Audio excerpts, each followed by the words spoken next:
Hello दोस्तों, welcome to the next movie explanation Godzilla x Kong the new empire 2024। Movie के starting में हम king Kong को देखते हैं जो अब होलो अर्थ में रह रहा है। होलो अर्थ यानी ऐसी दुनिया जो पृथ्वी के सतह के नीचे बसी है और होलो अर्थ में पैदा हुए जानवर को टाइटन्स कहा जाता है। अब कुछ टाइटन्स कॉन्ग को अपना भोजन बनाने के लिए कॉन्ग के पीछे भाग रहे होते हैं, मगर कॉन्ग अपने ब्रेन के यूज से बनाए हुए ट्रैप में उन्हें ही फंसा देता है। मगर कुछ टाइटन्स बच जाते हैं। तब कॉन्ग एक घायल टाइटन्स को ऊपर उठाकर चीर डालता है, जिसे देखकर सभी टाइटन्स वहां से भाग जाते हैं। दरअसल कॉन्ग यहाँ इसलिए रह रहा है ताकि उसे उसकी फैमिली मिल जाए। वो हर दिन अपने फैमिली की तलाश में इधर उधर घूमता रहता है। इसके बाद हमें अर्थ का सीन दिखाया जाता है जहाँ पर एक स्पाइडर टाइटन मॉन्स्टर आकर सब कुछ तबाह करने लगता है। तभी यहाँ गॉडजिला की एंट्री होती है। गॉडजिला आते ही मॉन्स्टर पे अटैक करके बड़े ही आसानी से उसे हरा देता है एंड देन गॉडजिला कोलोसियम के अंदर जाकर आराम करने लगता है। इसके बाद हम होलो अर्थ के अंदर मोनार्क की टीम को देखते हैं जो कॉन्ग के साथ साथ होलो अर्थ में होने वाली सारी एक्टिविटी का पता लगाते हैं। यहाँ सब कुछ ठीक चल रहा होता है कि तभी अचानक से उनके मशीन पे काफी तेज रीडिंग आने लगती है, मानो जैसे होलो अर्थ में कहीं पे काफी ज्यादा हलचल हो रही हो। मोनार्क की टीम को जैसे ही ये बात पता लगती है वो तुरंत सारी रिपोर्ट अर्थ के सरफेस पर मोनार्क के मेन टीम को भेज देते हैं। इधर अर्थ की सरफेस पर मोनार्क टीम को वो रिपोर्ट मिलती है जिसे डॉक्टर एंड्रयूस स्टडी करती है, मगर इस रिपोर्ट से ज्यादा कुछ समझ नहीं आता है। इसके बाद हमें डॉक्टर एंड्रयूस के लाइफ के बारे में बताया जाता है जिसने ईवी कबीले की आखिरी आदिवासी बच्ची को अडॉप्ट किया है जिसका नाम जिया है, और वो जिया को स्पेशल बच्चों के स्कूल में पढ़ा रही है क्योंकि जिया बोल नहीं सकती है। अब जिया अपने क्लास में स्टडी कर रही होती है कि अचानक से उसे अजीब अजीब थॉट आने लगते हैं जहां उसे कॉन्ग और होलो अर्थ की इमेजेस दिखाई पड़ती है। होश आने पर हम देखते हैं कि उसने सामने रखे ब्लैंक पेज और पूरे टेबल में अजीब सा ड्राइंग बना दिया है। जिया की टीचर उस पेज को डॉक्टर एंड्रयूस को दिखाती है। ये देखकर डॉक्टर जिया से पूछती है कि उसने ये क्या और क्यों बनाया है और उसके साथ क्या हो रहा है। तो जिया बताती है कि उसे नहीं पता कि वो ऐसा क्यों कर रही है, मगर वो थोड़ी डरी हुई है और उसे कॉन्ग की फिक्र हो रही है क्योंकि शायद उसके साथ कुछ बुरा होने वाला है। घर आकर डॉक्टर जिया के ड्राइंग को होलो अर्थ की रिपोर्ट से मैच करती है। ड्राइंग और रिपोर्ट बिल्कुल सेम होते हैं, जिसके बाद डॉक्टर एंड्रयूस बर्नी के पास जाती है क्योंकि मोनार्क की टीम को रिपोर्ट झूठी लग रही थी। डॉक्टर बर्नी को दोनों चीजें दिखाती है। बर्नी बताता है कि ड्राइंग और रिपोर्ट बिल्कुल सेम है, जिसका मतलब है कि होलो अर्थ में जरूर कुछ गड़बड़ है क्योंकि ड्राइंग और रिपोर्ट का सेम होना इत्तेफाक नहीं हो सकता। इसके बाद डॉक्टर मोनार्क सेंटर आती है जहाँ उसे पता चलता है कि इधर गॉडजिला नींद से जागकर कहीं जाने लगा है और होलो अर्थ के अंदर जो टीम थी उनसे उनका संपर्क टूट चुका है और टीम के किसी भी मेंबर के बारे में उन्हें कुछ भी नहीं पता है, जिसका मतलब जरूर वहाँ कुछ न कुछ गड़बड़ है। इसलिए डॉक्टर एंड्रयूस की सीनियर उनसे कहती है कि वो अपनी टीम के साथ होलो अर्थ में जाकर पता करे कि वहाँ आखिर क्या हुआ है। तभी मोनार्क सेंटर में खतरे की अलार्म बजती है क्योंकि मोनार्क के सामने आउटपोस्ट में एक पोर्टल होता है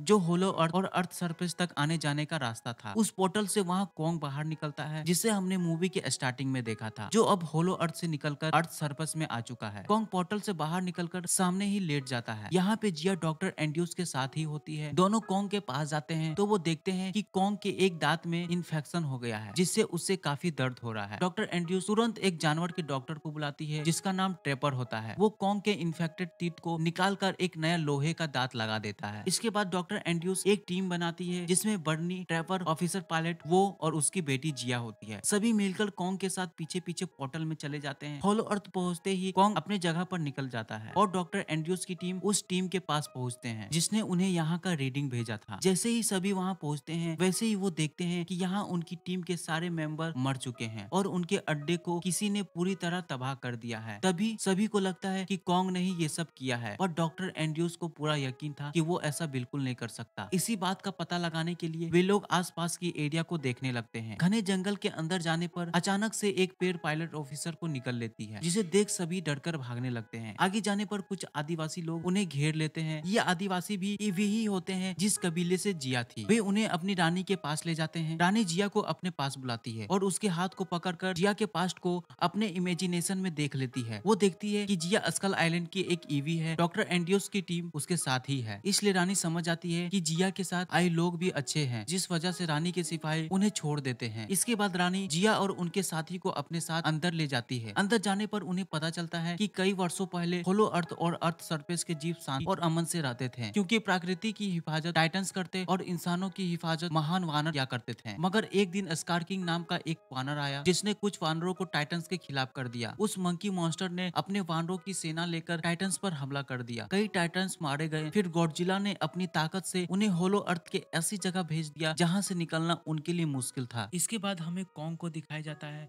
जो अपनी गुफा में पहुंचकर एक सिंक होल देखता है। सिंक होल के अंदर जाने पर कॉन्ग के सामने एक छोटा गोरिल्ला आता है।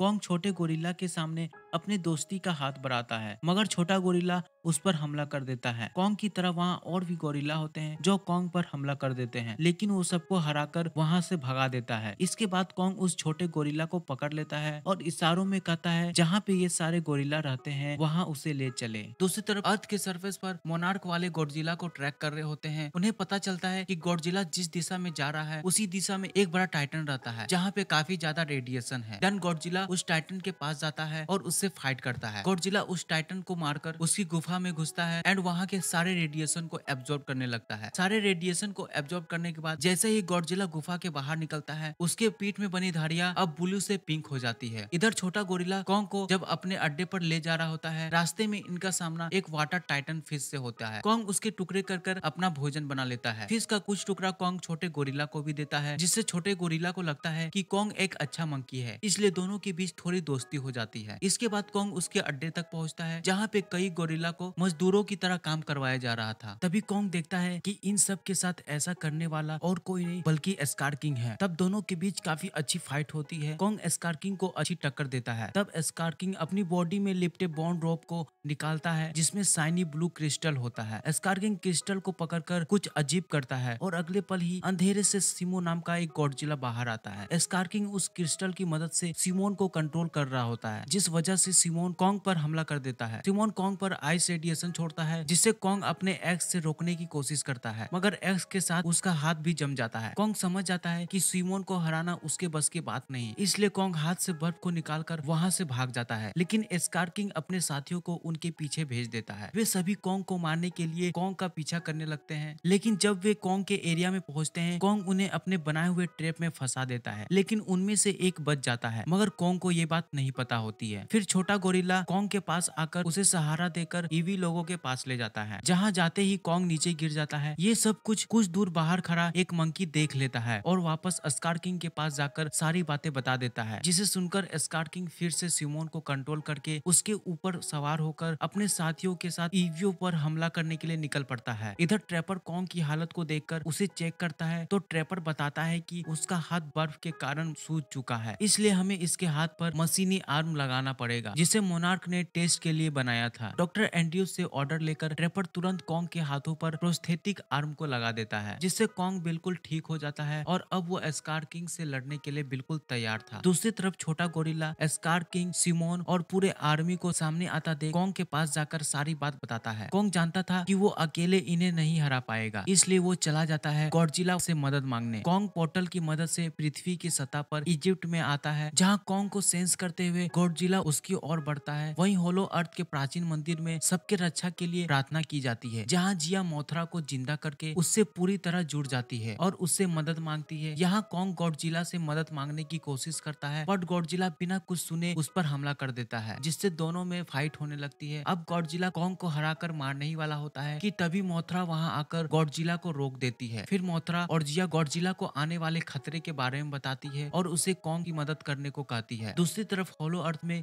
ईवी लोग स्कार किंग के लिए ट्रैप बना रहे होते हैं। पहले वो अपने सभी लोगों को वहां से खाली करवाते हैं और एक तालाब में रेड लिक्विड डालते हैं, ताकि तालाब में मैग्नेटिक फील्ड बन सके और उस मैग्नेटिक फील्ड से दो बड़े क्रिस्टल के आपस में जुड़ते ही वहां का ग्रेविटेशनल फोर्स यानी गुरुत्वाकर्षण बल 0 हो जाए और कोई भी दुश्मन उस पोर्टल से बाहर ना जा सके। अब जैसे ही दोनों क्रिस्टल आपस में चिपकने वाले होते हैं कि तभी स्कार किंग वहां आ जाता है और सिमोन के आइस पावर से दोनों क्रिस्टल को जमा देता है, ताकि पोर्टल कभी भी बंद ना हो सके। तभी ट्रैपर उस पोर्टल की मदद से काफी सारे टाइटन्स को अंदर लाता है, ताकि वो उन लोगों को वहां से निकाल सके। तभी टाइटन्स स्कार किंग और उनके आर्मी से लड़ रहे होते हैं कि तभी एक पोर्टल से गॉडजिला और कॉन्ग एक साथ अंदर आकर स्कार किंग की तरफ बढ़ते हैं, जिससे चारों के बीच काफी बेहतरीन फाइट होती है। अपने मशीनी आर्म के वजह से कॉन्ग स्कार किंग पे काफी भारी पड़ता है, वहीं सिमोन अपनी आइस रेडिएशन से गॉडजिला को जमा देता है। तभी मोथरा गॉडजिला को आजाद करती है। छोटा गोरिल्ला भी उनकी मदद करता है, पर ग्रेविटेशनल फोर्स के खत्म होते ही सभी पोर्टल में चले जाते हैं और सीधे जाकर पृथ्वी के सतह पे निकलते हैं। यहाँ भी आपस में सभी लड़ने लगते हैं। अब स्कार किंग बोन ड्रॉप से गॉडजिला पर हमला करता है, बट गॉडजिला अपने पिंक रेडिएशन से उस पर हमला करके उसकी बोन ड्रॉप को पकड़कर तोड़ देता है, जिससे उसका क्रिस्टल बोन ड्रॉप से निकलकर नीचे गिर जाता है। तभी कॉन्ग क्रिस्टल को पकड़कर तोड़ने जाता है कि स्कार किंग उसे पीछे से पकड़ लेता है। तभी छोटा गोरिल्ला वहां आकर कॉन्ग की एक्स से क्रिस्टल को तोड़ देता है। क्रिस्टल के टूटते ही सिमोन स्कार किंग के कंट्रोल से आजाद हो चुका होता है, क्योंकि इसी क्रिस्टल की मदद से स्कार किंग सिमोन को कंट्रोल करता था। क्रिस्टल के टूटते ही स्कार किंग चाइल्ड गोरिल्ला को मारने जाता है। तभी कॉन्ग पूरे गुस्से में आकर स्कार किंग को ऊपर उठा लेता है। अब सिमोन स्कार किंग के कंट्रोल से बाहर होता है, इसलिए वो अपने आइस रेडिएशन से स्कार किंग को जमा देता है और कॉन्ग उसे पटक पटक कर उसके टुकड़े कर देता है। जिसके बाद सभी होलो अर्थ में आकर एक दूसरे से मिलते हैं। ईवी की रानी जिया को थैंक यू करती है, क्योंकि उसने मोथरा को जगाकर